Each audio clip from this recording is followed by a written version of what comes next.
just like this giant aperture is opening and closing, something which is core to cameras and even smartphone cameras nowadays, it's like the iris in our eyes. The more it opens, the more light it lets inside, and then that changes our perspective. It's our mind that gives you a real image in terms of what we are perceiving. So no matter how cool tech gets and how good AI gets and brings us here in the middle of Europe at the Leica Museum, it's all about what you really think and how you perceive things. That said, we're here in Europe, so I thought everything in Europe is very well connected, and that means we could be heading to Barcelona for the biggest tech event of the year, Mobile World Congress. But what can we expect in the coming week? Well, let's find out. It's that time of the year again when we bring to you the latest and the greatest in tech from the biggest event of this year's tech calendar, the Mobile World Congress in Barcelona. This year, the Tech Today team will be bringing to you some exclusive interviews, first impressions of all major launches, and all sorts of groundbreaking coverage from the venue itself, the Fira de Barcelona Gran Via. But before the flagship event really kicks off, here's what to expect this year.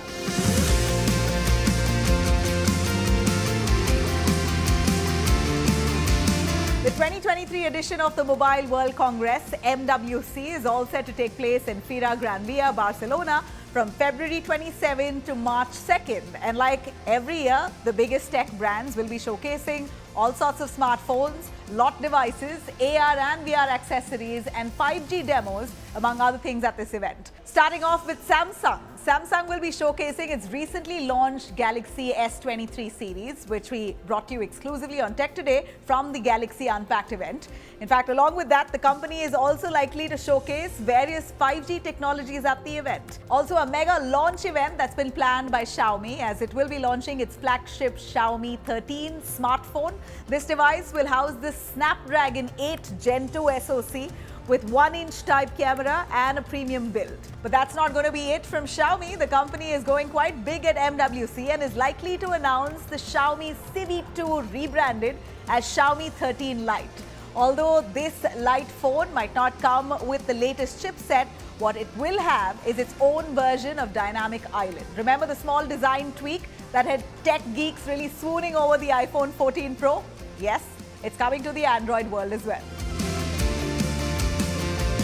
Realme is expected to launch a device at the MWC as well, the GT3, powered by Snapdragon 8 Plus Gen 1. The company claims that it is the world's first 240 watts fast charging smartphone. While that may sound quite fast then, we would want to test that claim on Tech Today and try to really understand what such fast charging really means for battery health. So stay tuned for that. Once mighty flagship killer OnePlus will also be in attendance there at the MWC. The company will be showcasing a concept phone which may or may not be foldable. If the synergies with sister brand Oppo are as strong as we found out the Oppo Flip event last week, then let's just say a foldable concept from OnePlus wouldn't really come as a surprise. Now, this is just a list of smartphone launches, but as we all know, MWC has a lot more action from the mixed reality 5G lot and emerging tech world. And of course, that means a lot more fuel for this show. So do expect a lot more coming in from Nubia, with the company now launching its first VR glasses, Nubia Neo Vision Glass. The company will also launch a tablet with support for 3D visuals called the Nubia Pad 3D. We're also expecting some action from Indian startups and top companies like Accenture, TechM, AWS and the likes. So if you want daily updates on MWC, you need to stay tuned to Tech Today on this channel and the Tech Today website.